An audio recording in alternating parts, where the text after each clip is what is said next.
Bible खोलकर हम सब प्रभु के वचन की ओर ध्यान देंगे। ప్రియులారా, प्रियो, ఈ భూమి మీద మనిషిగా పుట్టిన ప్రతి మానవుడు ఒక పని చేస్తే తనకు లాభం ఉండాలని చేస్తాడు. इंसान के रूप में पैदा हुआ हर एक इंसान जो पृथ्वी पर है, वो अपने लाभ के लिए ही कुछ ना कुछ काम करता है। తనకు లాభం ఉండాలి. उसको लाभ होना चाहिए। ముందే ఆలోచిస్తాడు, ఇది చేస్తే నాకేం లాభం, पहले ही सोचता है अगर मैं ये करूंगा तो मुझे क्या लाभ होगा, నాకేం దొరుకుతుంది. मुझे क्या मिलेगा। ఒకవేళ నాకు లాభం దొరకకపోతే చేసి ప్రయోజనం ఏంటి? अगर मुझे लाभ नहीं मिलता तो करके क्या फायदा, నాకు ప్రయోజనం ఏంటి? करके क्या फायदा। నేను కష్టపడతాను, मैं मेहनत करूंगा, నాకు లాభం దొరకదు. मुझे लाभ नहीं मिलेगा। మరి అలాంటప్పుడు నేను కష్టపడి దానికి ఏంటి ఫలితం ఏంటి? तो मेहनत करके मुझे क्या फल मिलेगा। చాలా ఆలోచిస్తాడు మానవుడు. इंसान बहुत ज्यादा सोचता है। ఎవరినన్నా ప్రేమించాలన్నా గానీ, किसी से प्यार करना हो, ఎవరినైతే ఆ వ్యక్తి ప్రేమిస్తా ఆ వ్యక్తి నుంచి కొంత నాకు ఏదైనా లాభం దొరికితే నా ప్రేమకి ఒక విలువ ఉంది. अगर मैं जिससे प्यार करता हूँ उससे मुझे ऐसी चीजें मिले तो लाभ है। నేను ఎవరిని ప్రేమించాను అతని వ్యక్తి నుంచి కొంచెం నాకు ఏదైనా గౌరవం గానీ, ఒక ప్రతిష్ట గానీ, లేక పేరు గానీ, ఏదన్నా కొంత లాభం వస్తే చాలా మంచిది. मैं जिससे प्यार करता हूँ उससे मुझे इज्जत या नाम या प्रतिष्ठा कुछ भी मिल जाए तो अच्छा होगा। కానీ అలాంటిది నాకు దొరకనప్పుడు ఏంటంట, నాకు అంత అవసరం ఏంటంట? जब मुझे ये सब नहीं मिल रहा तो मुझे इससे क्या लेना देना। మానవుడు ఎప్పుడు ఇదే ఆలోచిస్తాడు పిల్లారా. इंसान हर बार यही सोचता है प्रियो। కానీ लेकिन మనం దేవుని దగ్గరికి వస్తే हम प्रभु के पास आए तो దేవునిలో ఆ లక్షణం కనపడదు. प्रभु में ये लक्षण नहीं दिखाई देते, అది మనకు కనపడదు. ये हमें नहीं दिखाई देते। ఆ ప్రేమ చాలా స్వచ్ఛమైంది. वो प्यार बहुत साफ है, ఆ ప్రేమ చాలా నిష్కళంకమైంది. वो प्यार निष्कलंक है, ప్రేమ స్వార్థపూరితమైంది కాదు పిల్లారా, वो प्यार स्वार्थ से भरा हुआ नहीं है, నిస్వార్థమైంది. वो निस्वार्थ है। రండి యోహాను సువార్త देखिए यूहन्ना सुसमाचार 3:16 3:16 3:16 3:16 అందరూ తెలిసిన వాక్యం ఇది. सब जानते हैं इसको। క్రైస్తవ యొక్క కొద్దో గొప్ప అనుభవం ఉన్న ప్రతి ఒక్కరు వెరుగున్న వాక్యం. जो क्रिश्चियन का अनुभव रखते हैं उन सबको ये वचन अच्छे से पता है। బైబిల్ చదివే అనుభవం ఉన్న ప్రతి ఒక్కరికి తెలిసిన వాక్యం. बाइबल पढ़ने का जिनके पास अनुभव है उन सबको ये वचन ఈ पता है। వాక్యం ద్వారా దేవుడు మనకి ఈ రోజు మనతో పరిశుద్ధాత్మ దేవుడు इस మాట్లాడబోతున్నాడు. वचन के द्वारा पवित्र आत्मा आज के दिन हमसे बातें करने जा रहा है। దేవుడు ఏదన్నా ఒక మాట చెప్తే దాని వెనక ప్రియులారా చాలా ఆధ్యాత్మిక విలువలు ఉన్నాయి. प्रभु कुछ बातें कहता है तो उसके पीछे आत्मिक बातें होती है प्रिय। ఈ బైబిల్ ये बाइबल మనకు కనపడుతుంది అక్షరార్థంగా, सिर्फ हमें अक्षर के रूप में दिखाई కానీ देता ఇందులో है, ఆధ్యాత్మిక అర్థం చాలా ఉంది పిల్లలు. लेकिन आत्मिक अर्थ इसके अंदर बहुत ज्यादा है प्रिय। చూడండి, देखिए ఈ వాక్యాన్ని జాగ్రత్తగా మీరు చదివేటప్పుడు చూడండి. इस वचन को पढ़ते समय आप ध्यान से देखिए। దేవుడు లోకమును ఎంతో ప్రేమించాడు. परमेश्वर ने जगत से ऐसा प्रेम रखा। ఏం రాసింది అక్కడ?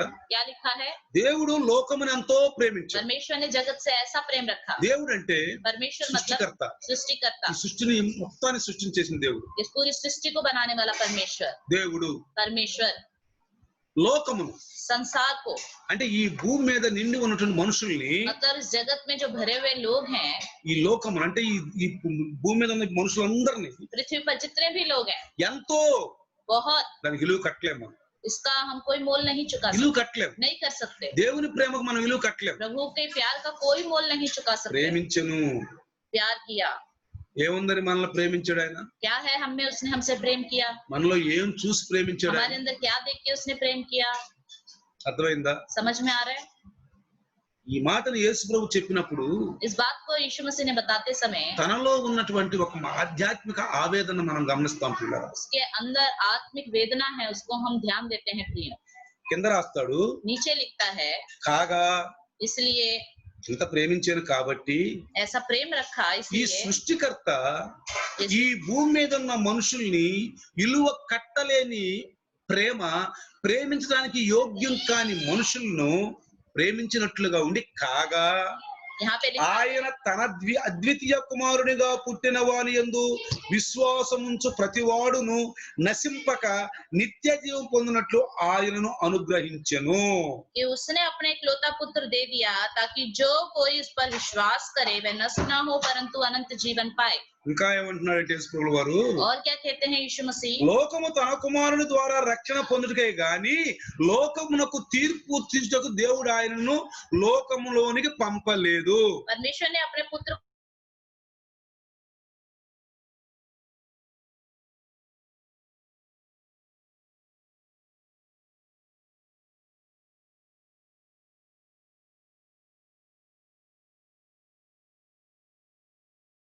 బైబిల్ మొత్తాన్ని గల మనం పరిశీలిస్తే अगर पूरे बाइबल को हम परखे तो దేవుడు ఒక ఉద్దేశంతో ఒక మనిషిని ఎన్నుకుంటాడు. परमेश्वर एक सोच के द्वारा एक इंसान को चुनता है, ఒక మనిషిని పిలుస్తాడు. एक इंसान को बुलाता है। ఒక మనిషి సహవాసంలో చేరితే एक इंसान संगति में जब शामिल हो जाता है, ఆయన రక్షణ పొందితే वो उद्धार पाता है, तो తన పాపము నుంచి తను బయటికి వస్తే वो अपने पाप से जब बाहर आता है, యేసుక్రీస్తు రక్షకుడైన ప్రభువుగా అంగీకరిస్తే यीशु मसीह को अपना उद्धार करता और प्रभु करके स्वीकार करता है, ఆయన రక్తము ద్వారా తన పాపాలను మరి కడుక్కుని उसके लहू के द्वारा अपने पापों को वो धोकर లోకం నుంచి వేరై संसार से अलग होकर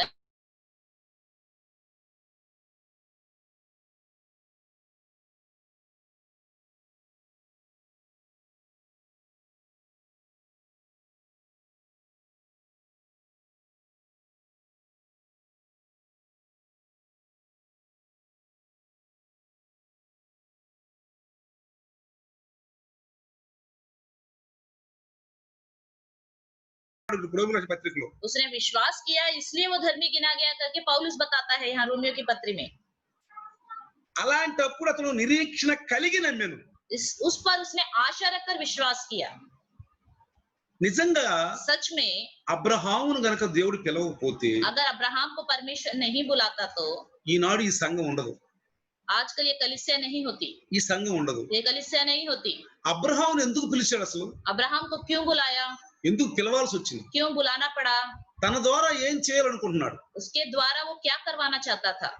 తన ద్వారా ఈ లోకాన్ని రక్షించాలనుకుంటున్నాడు. उसके द्वारा संघ को बचाना चाहता ఆ था। ఉద్దేశం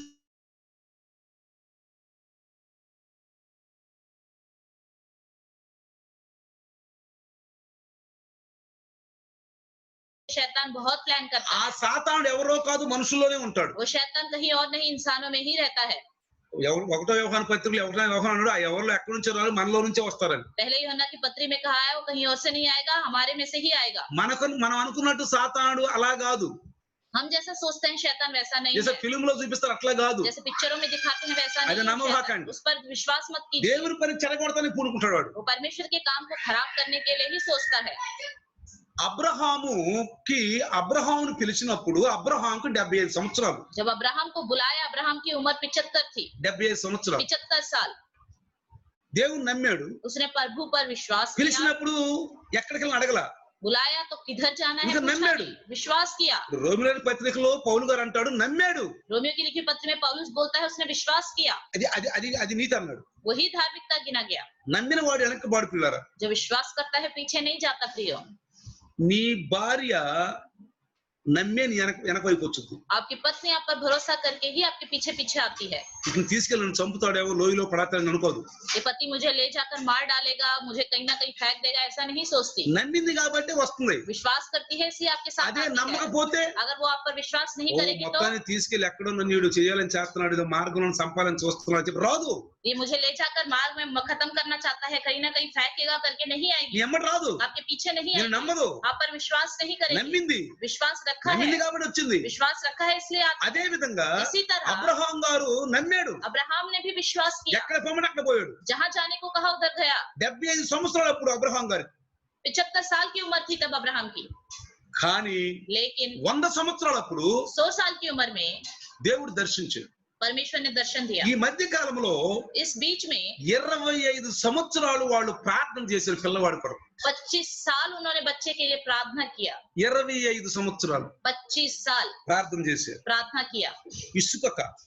बिना हियाव ఎందుకంటే छोड़े, దేవుని నమ్మారు కాబట్టి దేవుడు పిల్లల్ని ఇస్తాడు. क्योंकि परमेश्वर विश्वास किया है, प्रभु वो संतान देगा, పిల్లల్ని ఇస్తాడు నాకు. संतान जरूर देगा।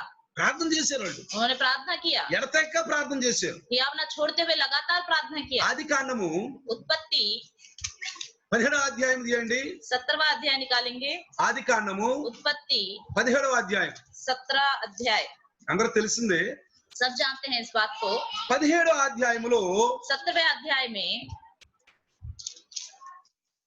17వ అధ్యాయము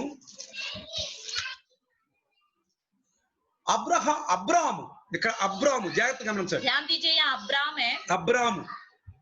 అబ్రాము 99 ఏండ్ల వాడైనప్పుడు యెహోవా అతనికి ప్రత్యక్షమై, నేను సర్వశక్తి గల దేవుడను, నా సన్నిధిలో నడుచుచు నిందారహితుడై ఉండుము.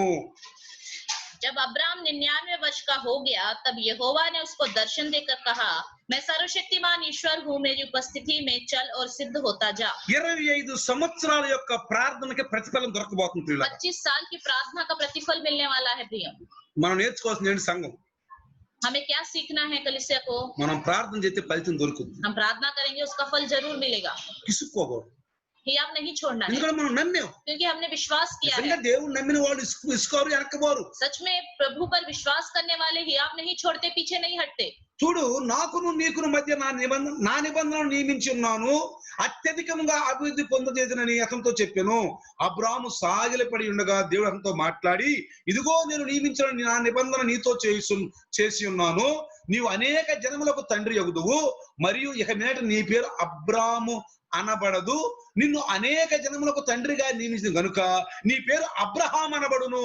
मैं तेरे साथ वाचा बांधूंगा और तेरे वंश को अत्यंत ही बढ़ाऊंगा। तब अब्राम मुंह के बल गिरा और परमेश्वर उससे यो बातें करता गया, देख मेरी वाचा तेरे साथ बंधी रहेगी, इसलिए तू जातियों के समूह का मूल पिता हो जाएगा। इसलिए अब से तेरा नाम अब्राम ना रहेगा, परंतु तेरा नाम अब्राहम होगा, क्योंकि मैंने तुझे जातियों के समूह का मूल पिता ठहरा दिया है। నేను నీకును నీ తరువాత నీ సంతతికి దేవుడై ఉన్నట్లు, నాకును నీకును నీ తర్వాత వారి తరములోని నీ సంతతి మధ్య నా నిబంధన నిత్య నిబంధనగా స్థిరపరచదను।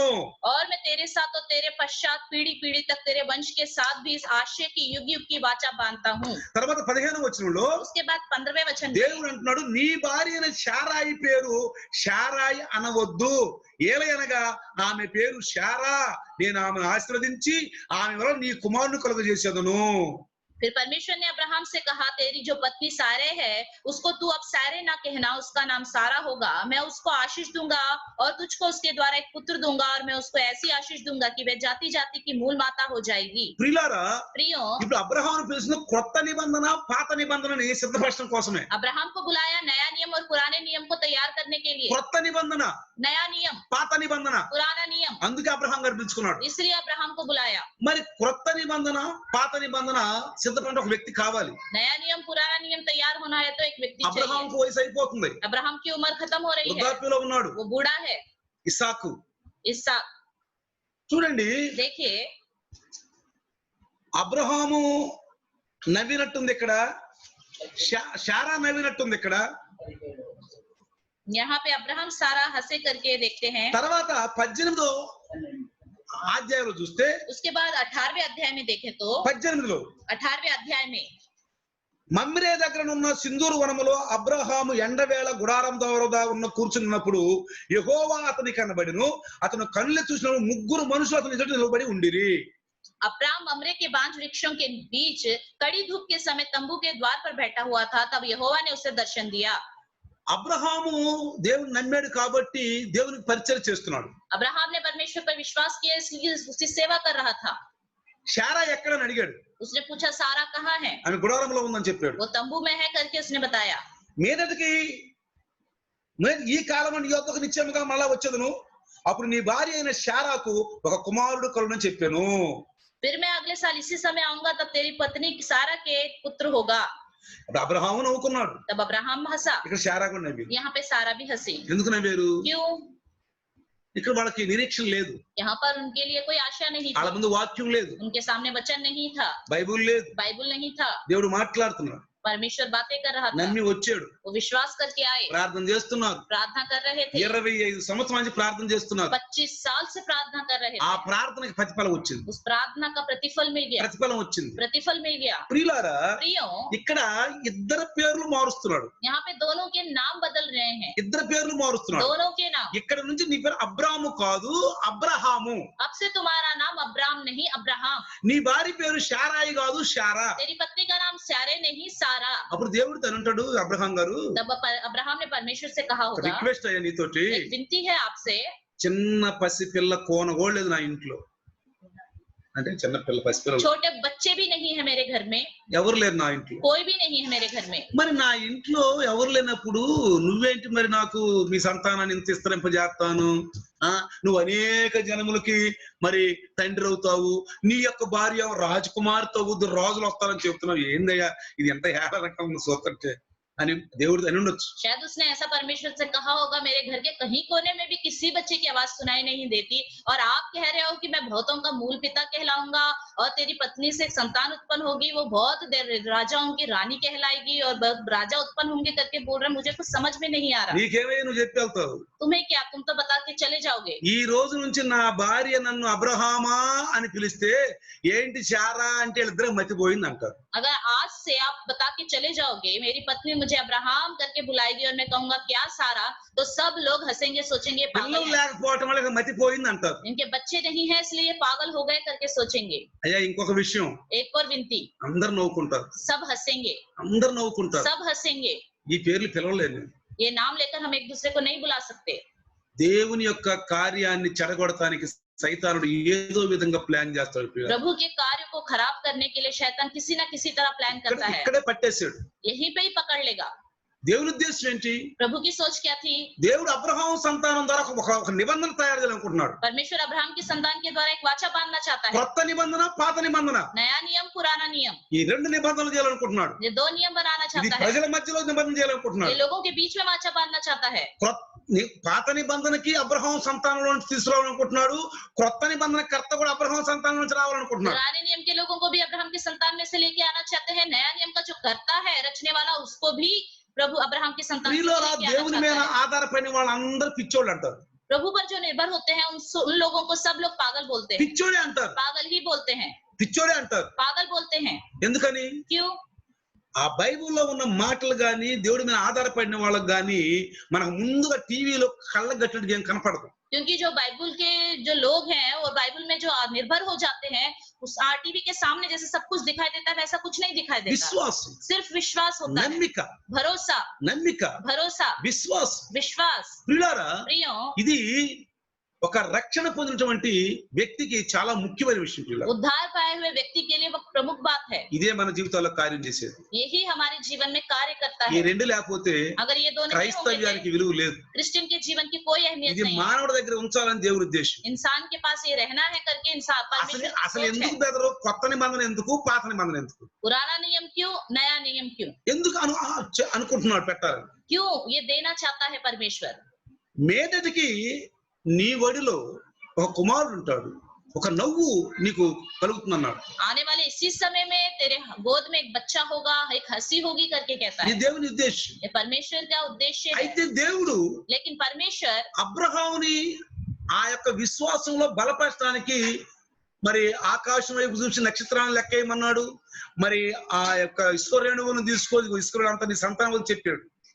अब्राहम को भरोसा दिलाने के लिए परमेश्वर ने आकाश के तारों को दिखाया, बोला तुम्हारी संतान इतनी होगी, और रेत को लेने के लिए कहा और इतनी तुम्हारी संतान होगी करके बताया। కాబట్టి ప్రియులారా, इसलिए प्रियो, అసలు ఈ కొత్త నిబంధన పాత నిబంధన ఎందుకు ये पुराना नियम और नया नियम क्यों? మనందరికీ తెలుసు. हम सब जानते हैं। మొదటి మానవులైనటువంటి ఆది మానవుడు ఆదాము అవ్వలు పాపము చేసినప్పుడు వాళ్ళ నిమిత్తము భూమి శపించబడింది. जो पहले आदि मानव थे आदम हव्वा, उनके द्वारा पृथ्वी शापित हो गई। భూమి శపించబడింది పిల్లలు. पृथ्वी शापित हो गई। ఇప్పుడు ఈ प्रियो, మనం ఉండే భూమిని చూసారా?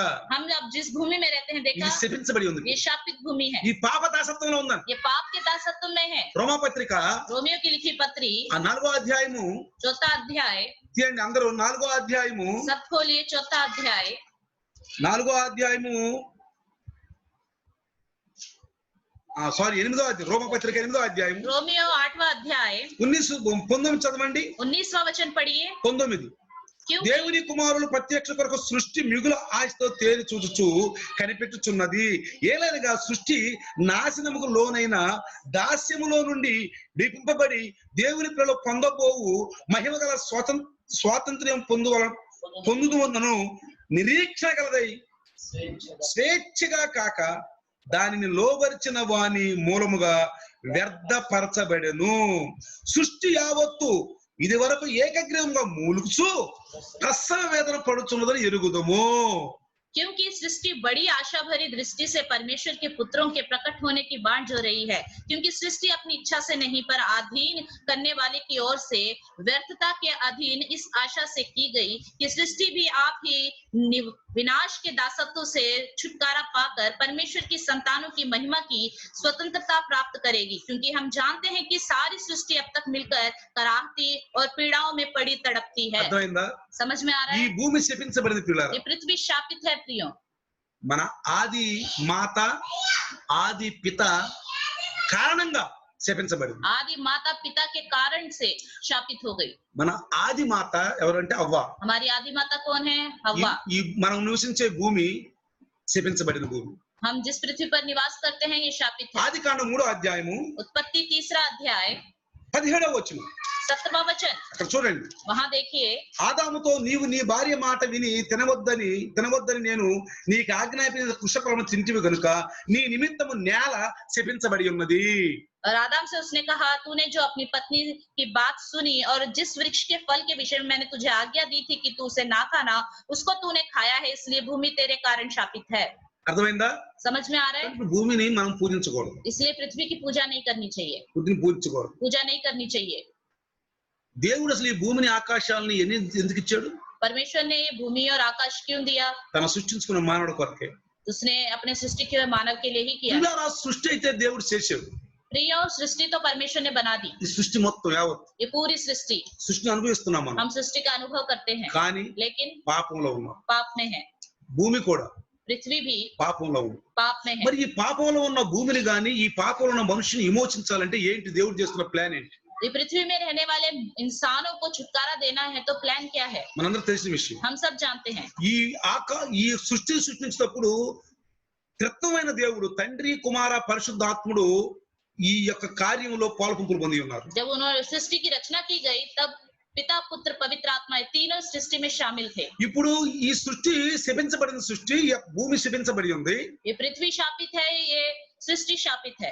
భూమి మీద మనుషులు శపించబడిన వాళ్ళు, पृथ्वी पर मनुष्य भी शापित భూమి है, శపించబడింది. पृथ्वी भी शापित है, ఎందుకంటే ఆదాము సంతానంగా ఉన్నాం. क्योंकि हम आदम की संतान हैं। ఇంతవరకు మంచిదే, इतने तक तो ठीक है, మనమైతే అనుభవిస్తున్నాం బాగా. हम सब तो अनुभव अच्छे से कर रहे కానీ हैं, దేవునికి ఏంటి లాభం ఇక్కడ? लेकिन इससे परमेश्वर को क्या लाभ? అందుకే इसलिए దేవుడు క్రొత్త నిబంధన పాత నిబంధన సిద్ధపరిచి ఆ నిబంధనలో కొంతమంది పరిశుద్ధులు తీసుకొచ్చి ఈ భూమి మీద పరిశుద్ధుల యొక్క సహవాసము పరిశుద్ధులుగా ఉంచాలని ఆదాము మీద ముందు పెట్టుకున్న ఆశని ఇప్పుడు తీర్చుకోవాలనుకుంటున్నాడు ప్రియులారా. इस पुराने नियम नए नियम के द्वारा कुछ पवित्र लोगों को, भक्तों को पृथ्वी पर रखकर उनके द्वारा ये पूरी सृष्टि पवित्र हो जाएगी करके एक आशा रखी है। కీర్తనకారుడు కూడా भजनकार भी 53వ కీర్తన भजन संहिता 53 53వ కీర్తన 53 చూడండి. देखिए 53వ కీర్తనలో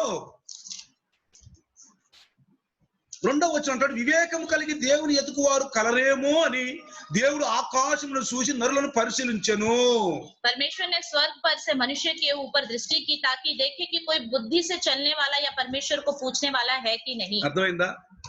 తర్వాత పౌలు గారు అంటాడు రోమపత్రికలో, उसके बाद पौलुस कहता ఏ है, భేదము లేదు, అందరూ పాపము చేసి దేవుడు మహిమను పొందలేకపోతున్నారు. कोई भेद नहीं, सबने पाप किया, परमेश्वर की अनुग्रह से रहित है। వివేకం కలిగి ఒక్కడు దేవుని ఎదుగువారు ఒక్కడు లేరు అంటున్నాడు. बुद्धि से परमेश्वर को खोजने वाला कोई है ही नहीं। ఇక్కడ దేవుని ఉద్దేశం ఏంటంటే यहाँ पे परमेश्वर का उद्देश्य है, సృష్టిలో నా ప్రతినిధి సైతానికి అమ్ముడు పోయాడు. सृष्टि में मेरे जो लोग हैं वो शैतान के हाथ में बिक गए। వీళ్ళ నుండే इनके द्वारा ఈ భూమి మీద పరిశుద్ధుల యొక్క సహవాసాన్ని ఏర్పరచాలి.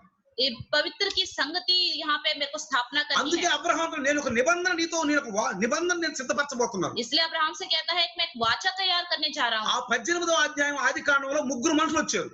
उत्पत्ति 18वें अध्याय में 3 लोग आए। వీళ్ళు తండ్రి కుమార పరిశుద్ధాత్మ త్రియేక దేవుని సహవాసంలో ఉన్నవారు. వీళ్ళు ये पिता पुत्र पवित्र आत्मा त्रिएक परमेश्वर की संगति में रहने సృష్టి वाले। తయారు చేసినప్పుడు 3 ఉన్నారు. सृष्टि तैयार होते समय 3 थे। మళ్ళీ ఆత్మీయ సృష్టి చేయబోతున్నారు, మళ్ళీ 3 వచ్చారు ఇక్కడ. फिर आत्मिक सृष्टि बनने से पहले 3 लोग यहाँ पे आए। జాగ్రత్తగా గమనించారా? ध्यान दीजिए प्रियो, ఓన్లీ సృష్టి, सिर्फ सृष्टि है, భూమి पृथ्वी है, మానవుడు అనుభవిస్తున్నాడు. इंसान उसका अनुभव कर కానీ रहा है, శ్రపించబడింది, लेकिन ये सब शापित है, శ్రపించబడింది. शापित है, కానీ लेकिन ఆయన పరిశుద్ధులు కావాలి, उनको पवित्र चाहिए, తన రాజ్యానికి పరిశుద్ధులు కావాలి. अपने राज्य के लिए पवित्र लोग चाहिए। అందరూ పనికిమాలిన అయిపోయారు అంటాడు. सब बेकार हो गए हैं, ఎవరు కూడా మక్కలో ఇదేసిన లేడు. कोई भी बुद्धि से चलने वाला नहीं रहा।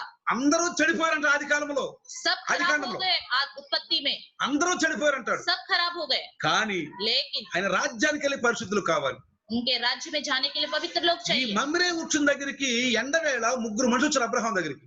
इस ममरे वृक्ष जो बांज वृक्ष है, वहां पे धूप के समय 3 लोग आए। ఈ ముగ్గురు ఉద్దేశం ఏంటంటే ఇక్కడ ఒక ఆత్మీయ సహవాసాన్ని స్థిరపరిచి నా కొరకు ఒక రాజ్యాన్ని నేను తయారు చేసుకునే ఉద్దేశంతో వచ్చారు ఈ ये ముగ్గురు. तीनों इस सोच से आए कि यहाँ पे अपने राज्य की स्थापना करना है। ఈ ముగ్గురు ఉద్దేశం అది. इनका सोच यही है, అందుకే అన్నాడు, ఇగో నీకు ఒక కుమారుడు పుట్టబోతున్నాడు, इसलिए कहा देखो तुम्हारा एक पुत्र ఆ उत्पन्न होने కుమారుడితో वाला है। నిబంధన తయారు చేయబోతున్నాడు. उस पुत्र से एक वाचा तैयार करने जा ఆ रहे हैं। తరువాత నీ సంతానం సంతానం సంతానం ఆశ్రయించబడుతుంది. उसके बाद तुम्हारी संतान आशीष पाएगी। ప్రియులారా प्रियो, జాగ్రత్త గమనించండి దేవుని యొక్క ఉద్దేశము. परमेश्वर की सोच, అందుకే దేవుడు లోకమును ఎంతో ప్రేమించాడు, इसलिए परमेश्वर ने जगत से बहुत प्रेम किया, చాలా బాగా ప్రేమించాడు. बहुत ज्यादा प्रेम किया। యేసుప్రభు వారు చూడండి పిలాతు దగ్గర ఏమన్నాడు, यीशु मसीह ने पिलातुस से क्या कहा, ఈ देखिए లోకం నాది కాదు అన్నాడు. ये संसार मेरा नहीं है, నాది కాదు అన్నాడు. मेरा नहीं है, తీరు చెప్పేసాడు. उसने साफ साफ बता दिया। అదిగో నా వెనక వస్తున్నాడు, ఆడితో నాకేం పని అన్నాడు. देखो मेरे पीछे जो आ रहा है उससे मेरा क्या काम। మరి ఎందుకు వచ్చాడు యేసుప్రభు ఇక్కడ? तो क्यों आया यीशु मसीह यहाँ ఆ తర్వాత చూస్తే पे? उसके बाद देखे तो ఇస్సాకు పుట్టిన తర్వాత, इसहाक के जन्म के बाद, ఇస్సాకు అబ్రహాం ఆ యాకోబు పుట్టిన తర్వాత, इसहाक को याकूब उत्पन्न हुआ। యాకోబు యొక్క 12 గోత్రాల నుండి, याकूब के 12 गोत्रों में से 12 గోత్రాల నుంచి 12 गोत्रों में ఆయన से ఒక సంఘాన్ని ఏర్పరిచాడు. उसने एक कलीसिया की అది स्थापना की। అరణ్యంలో సంఘము. वो जंगल की कलीसिया, దానికి మోషే నేతృత్వం వహించాడు. उसको मूसा ने ही चलाया। అది అబ్రహాం సంతానం నుంచి వచ్చిన మోషే. अब्राहम की संतान से आया है मूसा। చూడండి అపోస్తుల కార్యము देखिए प्रेरितों के काम 7వ అధ్యాయం. 7वां अध्याय, అపోస్తుల కార్యము प्रेरितों के काम 7వ అధ్యాయం తీయండి. 7वां अध्याय निकालिए। స్టెఫెన్ గారు మాటల్లో మనం జాగ్రత్తగా గమనిద్దాం. स्टिफनुस की बातों पर ध्यान देंगे। 7వ అధ్యాయము 7वां अध्याय 38వ వచనం 38 वचन చూడండి. देखिए। ఇక్కడ చదివితే మీరు అరణ్యములోని సంగమందు ఉండి మనకిచ్చుటకు జీవవాక్యములను తీసుకొని వాడితడే. यह वही है जिसने जंगल में कलीसिया के बीच उस स्वर्गदूत के साथ सीनाई पहाड़ पर उससे बातें की। పైన రాశాడు ఇక్కడ, ఇజ్రాయెల్కు చెప్పిన మోషే ఇతడే, సీనాయి పర్వతం మీద తనతో మాట్లాడిన దేవదూతతోనూ మన పితరులతోనూ అరణ్యములోని సంగమందు అన్నాడు. यहाँ पे लिखा है हमारे इजराइलियों से, हमारे पूर्वजों से मूसा के द्वारा बात करने वाला जंगल की कलीसिया में। ఇది సంఘము. ये कलीसिया है। మరి ఈ సంఘంలో ఎంతమంది చేర్చబడ్డారు చెప్పండి? इस कलीसिया में कितने लोग शामिल हो गए बताइए? ఎంతమంది చేర్చబడ్డారు చెప్పగలరా? आप बता सकते हैं कितने लोग शामिल हो गए? 12వ అధ్యాయము ఆది కాండము నిర్గమకాండము, निर्गमन 12वां अध्याय, నిర్గమ 12వ అధ్యాయం निर्गमन ఒకసారి చూద్దాం. 12वां अध्याय एक बार देखेंगे। నిర్గమన 12వ అధ్యాయము 12वां अध्याय, అక్కడ ఆ ఐగుప్తులో బానిస యొక్క బ్రతుకుల్లో ఉన్నటువంటి ఆ ఇజ్రాయెల్ ప్రజల గురించి మాట్లాడుతున్నప్పుడు मिस्र के दासत्व में रहने वाले इजरायली लोगों के बारे में बात करते समय చూడండి, देखिए అక్కడ 430 సంవత్సరాలు వాళ్ళు బానిస బ్రతుకుల్లో ఉన్నప్పుడు 430 साल जब वो दासत्व में थे, అబ్రహాంతో మాట్లాడినటువంటి ఆ యొక్క నిబంధనని సిద్ధపడే సమయం దగ్గరికి వచ్చినప్పుడు अब्राहम से जो बातें की, वाचा बांधी, वो जब पूरा होने का समय आ गया, ఎన్ని భయంకరమైన తెగుళ్ళు పంపించి इतनी भयानक विपत्तियां भेजी। ఆ యొక్క మిశ్ర దేశంలో ఉన్నటువంటి వాళ్ళందరినీ కూడా భయకంపితులు చేసేసాడు దేవుడు. मिस्र देश में रहने वालों के सबके अंदर डर लेके आ गया దానికి परमेश्वर। నేతృత్వం వచ్చింది మోషా గారు. उसको चलाने वाला था मूसा। మోషా గారు मूसा, ఇక్కడ చూడండి, यहाँ पर देखिए 22వ వచ్చిన 12:22లో 12:22 में ఆ రాత్రి దేవుడు ఒక మరణదూతను పంపిస్తున్నాను నేను, उस रात को परमेश्वर ने कहा मैं एक मृत्यु दूत को भेज रहा हूँ। మీలో ఎవరు కూడా ఉదయం వరకు తన ఇంటి ద్వారం నుండి బయలు వెళ్ళకూడదు. आप में से कोई भी अपने घर से बाहर ना निकले सुबह के समय। ఎందుకని?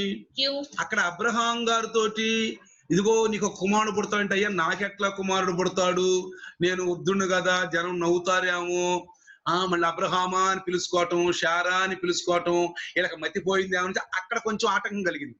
जब बोला कि तुम्हारे द्वारा एक संतान और एक पीढ़ी उत्पन्न करूंगा, तो उसने कहा प्रभु मैं तो बहुत बूढ़ा हूँ, ऐसे कैसे होगा? और नाम बदलकर अब्राहम सारा बोला, लोग हंसेंगे, हम ऐसे कैसे बुलाएं करके वहां पे बोला।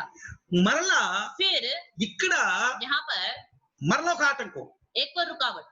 వీళ్ళు ఎలాగ దాని బయటకు వస్తే, ఇంట్లో నుంచి బయటకు వస్తే, अगर ये लोग अपने अपने घरों से बाहर आ गए तो దేవుడు అనుకున్నటువంటి ఆ యొక్క ప్రణాళిక నెరవేరదు పిల్లారా. प्रभु ने जो कहा है वो योजना पूरी नहीं होगी। అందుకనే మోషేతో చెప్పాడు, इसलिए मूसा से ఈ कहा, రాత్రి అదే లాక్డౌన్, అది ये लॉकडाउन है, మనం లాక్డౌన్ లో లేము, हम लॉकडाउन में है ना, బయటికి రావాలని చెప్పలా.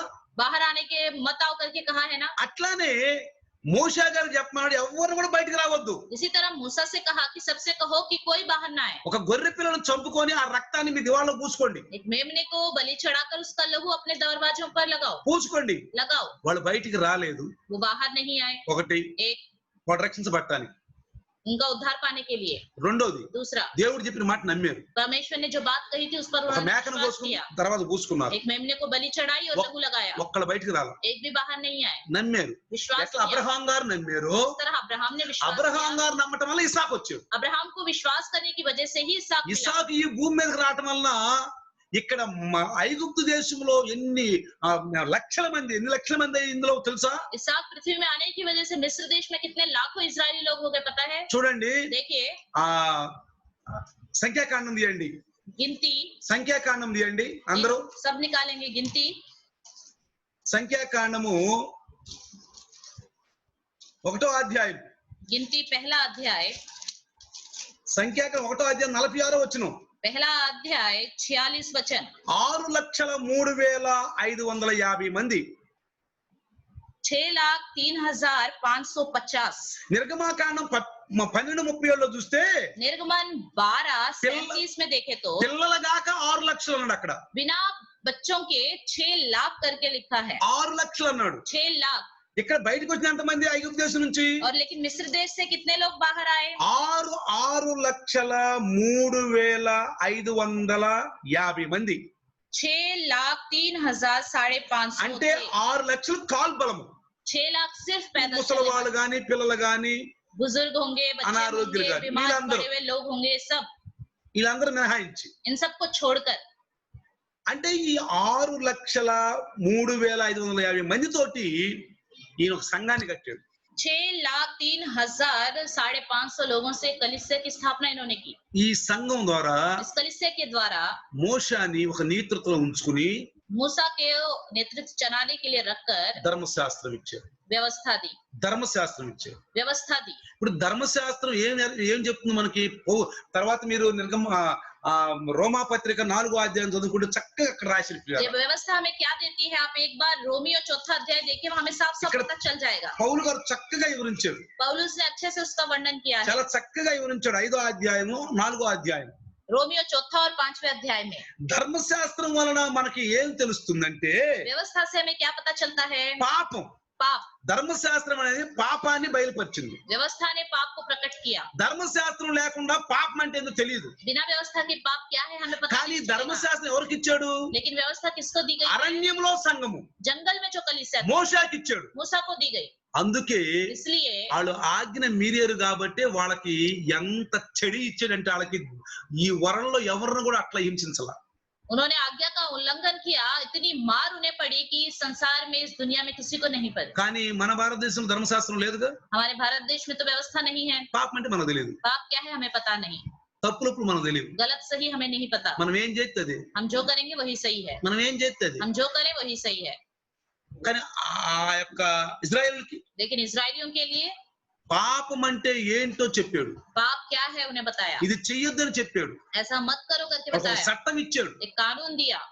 ఆ చట్టాన్ని ప్రపంచానికి ఇవ్వాలనుకున్నాడు. वही कानून पूरी दुनिया को देना चाहा। అందుకే మోషే గారితో इसलिए मूसा से ఆ ద్వితీయోపదేశ కాండము व्यवस्था विवरण 18:18లో 18 में कहा, నీలాంటి ఒక ప్రవక్తను నేను పుట్టించబోతున్నాను. तुम्हारी तरह एक नबी को मैं उत्पन्न करने वाला చూడండి, हूँ। देखो ఆ ద్వితీయోపదేశ కాండము व्यवस्था विवरण 18:18 18 అక్కడ वहां पे 18వ వచనం చూస్తే, देखेंगे तो వారి సహోదరుల నుండి నీ వంటి ప్రవక్తను వారి కొరకు పుట్టించెదను, అతని నోట నా మాటలు ఉంచుదును, నేను అతనికి ఆజ్ఞాపించినది యావత్తును అతడు వారితో చెప్పును, అతడు నా నామమును చొప్పున మాటలను వినని వానిని దాని గురించి విచారణ చేసేదను.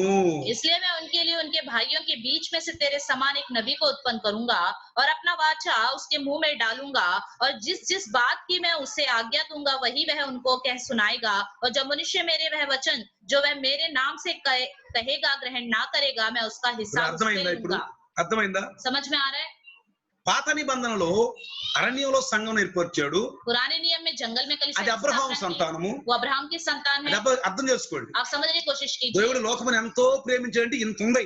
परमेश्वर ने जगत से ऐसा प्रेम किया, इतना सारा है उसमें। మనం టక్కన చదివేస్తాం. हम एकदम उसे पढ़ लेते हैं। లోకమును దేవుడు ఎంతో ప్రేమించాను परमेश्वर ने जगत से ऐसा प्रेम కాగా किया, తన ద్వితీయ కుమారుణ్ణి इसलिए उसने अपने इकलौते पुत्र को, అయిపోయింది. बस हो गया। కానీ క్రైస్తవునికి ఏం తెలిసింది? लेकिन इससे क्रिश्चियन को क्या पता चला? ఈ మాటలో ఉన్న బ్యాక్గ్రౌండ్ ఏంటి అసలు? इस बातों के पीछे का बैकग्राउंड क्या అది है? పరిశుద్ధ మనకి వివరిస్తున్నాడు ఈ రోజు. आज के दिन पवित्र आत्मा वर्णन कर रहा है इसका। ఎంత భారంతో చెప్పాడు యేసయ్య ఈ మాట. इतने बोझ के साथ यीशु मसीह ने इस बात అది को మనం कहा। వింటున్నాం ప్రియులారా. वो बात हम सुन रहे हैं। అది మనం వింటున్నాం. वो बात हम దేవుని सुन रहे ఉద్దేశం हैं। ఏమిటి ఈ రోజు? परमेश्वर का उद्देश्य क्या है? ఇప్పుడు అంటున్నాడు अभी कहता है, నీ వంటి ప్రవక్తను నేను పుట్టిస్తానన్నాడు. तुम्हारे समान एक नबी को मैं उत्पन्न करूंगा। అందుకే యేసయ్య इसलिए यीशु मसीह యోహాను సువార్తలు అంటాడు इतना सुसमाचार में कहता है 8:28, 40:42లో 8:28:4:42 में 8:28, 40:42 8:28:40:42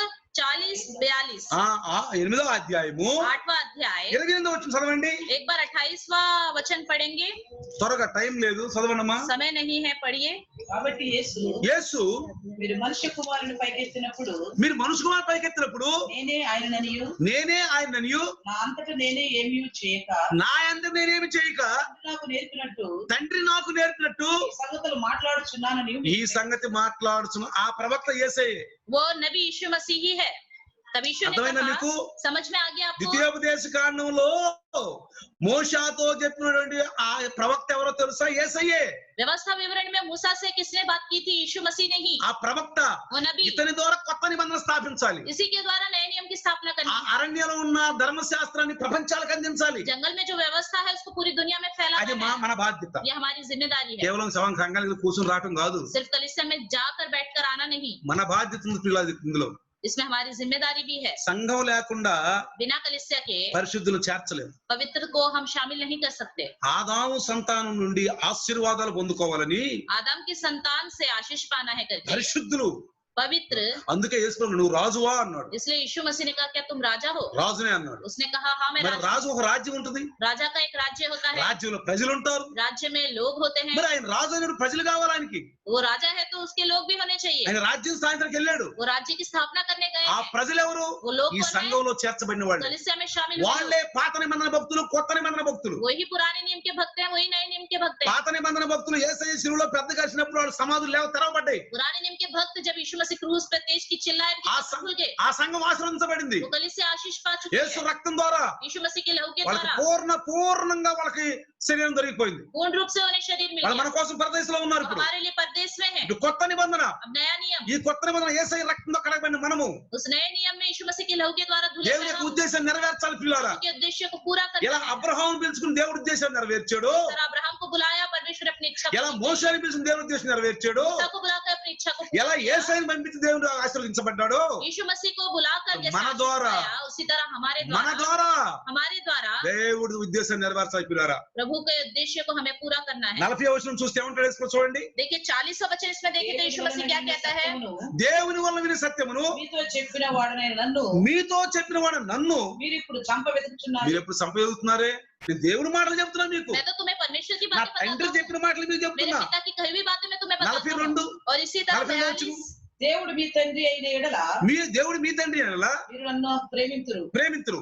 నేను దేవుని యొద్ద నుండి బయలుదేరి నేను దేవుని యొద్ద నుండి బయలుదేరి వచ్చాను. నా అంతట నేనే వచ్చి నా అంతటి నేను రాలేదు. అంటే మోషే గారికి చెప్పినటువంటి ఆ ప్రవక్త ఈయనే. मूसा को जिसने बताया था वो नबी यही है। పాత నిబంధనలో నేతృత్వం వహించింది మోషే గారు. पुराने नियम में नेतृत्व करने वाला था मूसा। ధర్మశాస్త్రం ఇచ్చాడు ఆయనకి. उसको व्यवस्था दी गई, పాపం అంటే తెలియజేశాడు. पाप क्या है उन्हें बताया। కొత్త నిబంధనలో తన కుమారుడు పంపించి కొత్త నిబంధన తయారు చేశాడు. नए नियम में अपने पुत्र को भेजकर नया नियम की स्थापना की। మనకు కొత్త నిబంధన ఇచ్చాడు. हमें नया नियम दिया, ఆ పాత నిబంధన ఇచ్చాడు. उसको पुराना नियम दिया। ఈ కొత్త నిబంధన పాత నిబంధన ప్రపంచాలకు పంపించాలని దేవుని ఉద్దేశం. ये नए नियम को पुराने नियम को पूरी दुनिया में भेजना है करके అందుకే परमेश्वर की इच्छा है। యేసయ్యకు 12 మంది శిష్యులు ఇచ్చాడు. इसलिए यीशु मसीह को 12 चेले दिए ఆ गए। 12 మంది శిష్యులు 3.5 సంవత్సరాలు యేసు తరబితి పొందారు. उन 12 चेलों ने 3.5 साल यीशु मसीह के पास विद्या पाई। తరబితి పొందారు. विद्या पाई, విద్య లేని పామరులు. वो बिना विद्या पाए हुए लोग थे। తర్వాత వాళ్ళని ప్రపంచాలకు పంపించారు. लेकिन बाद में पूरी दुनिया में उन्हें भेजा गया। అంటే ఈ ధర్మశాస్త్రం ప్రపంచాలకు అందాలని దేవుని ఉద్దేశం ये పిల్లలు. पूरी व्यवस्था पूरी दुनिया में फैलना है करके परमेश्वर की इच्छा చూడండి, है। देखिए, అబ్రహాంకి ఇస్సాకు పుట్టాడు, अब्राहम को इसहाक उत्पन्न हुआ, ఇస్సాకు యాకోబు పుట్టాడు, इसहाक को याकूब उत्पन्न हुआ, యాకోబు 12 మంది కుమారులు పుట్టారు. याकूब के 12 पुत्र उत्पन्न 12 हुए। మంది కుమారుల్లో 4వ వాడని యోధా పుట్టాడు. 12 गोत्रों में से चौथा जो यहूदा है, 4వ వాడు యోధా, चौथा यहूदा, అతని గోత్రం నుంచి వచ్చిన వాడు యెషయ్య, उसके गोत्र से आया यशायाह, యెషయ్య గోత్రం నుంచి వచ్చిన వాడు నాతాను, यशायाह के गोत्र से आया नातान, నాతానుకి యొక్క వంశం వచ్చింది మరియమ్మ, नातान के वंश से आई मरियम, మరియం యొక్క వంశం, మరియం యొక్క గర్భం నుంచి వచ్చాడు యేసయ్య. मरियम के गर्भ से आया है यीशु मसीह। అర్థమైంది ఇప్పుడు? समझ में आ गया? అబ్రహాం ఎందుకు అనుకున్నాడు? अब्राहम को क्यों चुना? ఎందుకు లోకమును ప్రేమించాడు? क्यों संसार से प्रेम किया? యేసుప్రభు అంటున్నాడు, यीशु मसीह कहता है, దేవుడు లోకమును ఎంతో ప్రేమించెను. परमेश्वर ने जगत से ऐसा प्रेम किया। ఆ ప్రేమను ప్రభు ఆ సంఘాల ద్వారా పంచుకుంటున్నాడు. ఇప్పుడు उस प्रेम को कलीसिया के द्वारा बांट रहा है, సంఘాల ద్వారా పంచుకుంటున్నాడు. कलीसियाओं के द्वारा बांट रहा है। ఇప్పుడు ఆ పాత నిబంధన గుంపు అయితే వెళ్ళిపోయింది. पुराने नियम का झुंड तो चला गया। ఎవరైతే ఆయన యొక్క మాటని, ఆయన యొక్క చట్టాన్ని, ఆయన యొక్క ధర్మశాస్త్రాన్ని, ప్రవక్తల మాటల్ని విన్నారో, जिन्होंने उसके कानून को, उसके नियम को, उसकी व्यवस्था को सब सुना है, ఇప్పుడు కొత్త నిబంధనలో ఉన్నాం మనం. अभी हम नए नियम में हैं। ఏంటి మన బాధ్యత? क्या है हमारी जिम्मेदारी? ఏంటి మన బాధ్యత? क्या है हमारी ఎందుకు మన जिम्मेदारी? సంఘంలో చేర్చబడ్డాం? क्यों हम कलीसिया में शामिल हुए हैं? సంఘం అంటే అసలు ఏంటి? कलीसिया मतलब क्या है? సంఘం అంటే అసలు ఏంటి? कलीसिया मतलब क्या है? వీళ్ళ సంఘం అంటే ఇది ఒక సంఘానికి పోతాం అది కాదు. कलीसिया मतलब किसी कलीसिया में సంఘము जाना అంటే ऐसा సత్యం వింటాం. नहीं। कलीसिया मतलब सच्चाई को सुनना। సత్యం వింటేనే సంఘం. सच्चाई को सुनना ही कलीसिया है। సత్యం లేని సంఘం కాదు. बिना सच्चाई की कलीसिया नहीं। ఆ ఒక కాలం రాబోతుందని సమరయసితో ఆత్మతోను సత్యంతోను అన్నాడు. सामरी स्त्री से कहा, आत्मा के साथ सच्चाई के साथ एक समय आने ఈనాడు वाला ఒక है। క్రైస్తవుని అడిగితే आज के दिन एक क्रिश्चियन से దేవుడు లోకమును ఎంతో ఎందుకు ప్రేమించాడు రా అంటే, परमेश्वर ने जगत से ऐसा प्रेम क्यों किया? అదే ప్రేమించుంటాడు. అరే మనకెందుకంటే ప్రేమిస్తే प्यार किया होगा, इससे हमें क्या करना? మనకెందుకు వెళ్తున్నాం, సంఘానికి వస్తున్నాం, इससे हमें क्या करना? कलीसिया में जा रहे हैं, आ रहे हैं। ఆ పాస్టర్ కింద కావాలి ఎత్తున్నాం, पास्टर को जो चाहिए वो दे रहे हैं। క్రిస్మస్ పండుగ ఇష్టం చేసుకుంటాం. क्रिसमस का त्योहार, ईस्टर का त्योहार मना रहे లోకమును हैं। ఎంతో ప్రేమించి మనకెందుకంటే ప్రేమిస్తే ఏమైందంట? संसार से इतना प्रेम किया, इससे हमें ఎందుకు क्या करना? ప్రేమించాడు లోకాన్ని ఆయన? क्यों प्रेम किया उसने संसार ఆదాము से? అవ్వల ద్వారా ఏం పోగొట్టుకున్నాడో అది మరలా తీసుకురావడం సంఘాల ద్వారా అని పిల్లలు. आदम अव्वा के द्वारा जो खो दिया, कलीसिया के द्वारा फिर से उन्हें पाना है करके परमेश्वर की इच्छा है। పరమగీతంలో 5వ అధ్యాయం మొత్తం చెప్పుకున్నాం. పెండ్లి కుమార్తె సంఘం సిద్ధపడుతున్నాం. श्रेष्ठ गीत के 5वें अध्याय से हमने पूरा सुन लिया कि दुल्हन की कलीसिया को तैयार होना है। కాబట్టి పిల్లరా, इसलिए प्रियो, దేవుని యొక్క ప్రణాళిక परमेश्वर की योजना, సంఘం, कलीसिया, సంఘం. कलीसिया, ఈ సంఘంలో చేర్చబడిన మనము इस कलीसिया में शामिल हुए लोग हम, ఆయన పడినటువంటి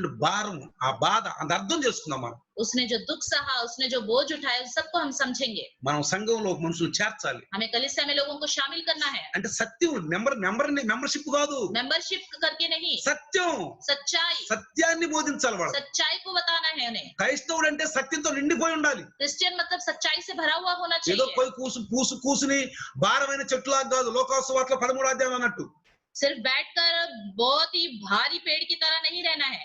దానివల్ల ఏం దేవుడికి ఇష్టం లేదు. उससे कोई भी प्रभु इच्छा అది नहीं रखता। యేసు చెప్పారు. यीशु मसीह ने इसके बारे में कहा। టైం లేదు కాబట్టి నేను కొంచెం మీకు ఇంటి ఇచ్చాను. समय नहीं है इसलिए मैंने थोड़ा ఆ hint భారమైన किया। చెట్టులాగా మనం ఉండకూడదు. उस बोझ से भरे हुए पेड़ के समान हमें नहीं रहना है। ఆశీర్వదించబడిన చెట్టులాగా మనం ఉండాలి. आशीष पाए हुए पेड़ की तरह हमें అనేక रहना మందికి चाहिए। ఆశీర్వాద కారణంగా ఉండాలి. बहुत लोगों के लिए आशीष का कारण बनना है। అసత్యవాదులకు మనం లోబడి కూర్చోవటం కాదు. और सच्चाई के सामने झुककर बैठे रहना नहीं। సత్యం చెప్పే వాళ్ళకి అనేక మంది తీసుకొచ్చేవాళ్ళకి ఉండాలి పిల్లారా. सच्चाई बताने के लिए, सच्चाई सुनने के लिए बहुत लोगों को लेके आना కాబట్టి चाहिए। దేవుని యొక్క ప్రేమ చూడండి. देखिए प्रभु के प्यार को, దేవుని యొక్క ప్రేమ చూడండి. प्रभु के प्यार को देखिए। ఈ చెడిపోయిన పడిపోయిన మనుషుల్ని, ఈ లోకాన్ని, ఈ శ్రాపం నుంచి, ఈ శ్రాపంలో ఉన్న ఈ యొక్క భూమిని ఎప్పుడు పరిశుద్ధం చేయాలనేది ఇప్పుడు టైం వచ్చింది పిల్లలు. ये इंसान जो खराब हो गए हैं, पृथ्वी जो शापित हो गई है, इसको ठीक करना है। प्रभु की इच्छा है, वो समय आ गया है। భూమిలో ఎదురు చూస్తున్నారు. पृथ्वी भी इंतजार कर रही है ఎప్పుడు కుమారుల యొక్క రాకడ వస్తుందా అని, कब पुत्र का आगमन आएगा, ఎప్పుడు మాకు విడుదల దొరుకుతుందా. कब हमें छुटकारा मिलेगा। రండి ప్రార్థన చేద్దాం. आइए हम प्रार्थना రండి करें। ప్రార్థన చేద్దాం. आइए हम प्रार्थना ప్రభు करेंगे। వందనాలు నాయన. प्रभु धन्यवाद। ఈ రోజు ప్రభువా, आज के दिन प्रभु, ఇదిగో నువ్వు ఈ యొక్క లోకాన్ని ఎంతో ప్రేమించు. आपने जगत से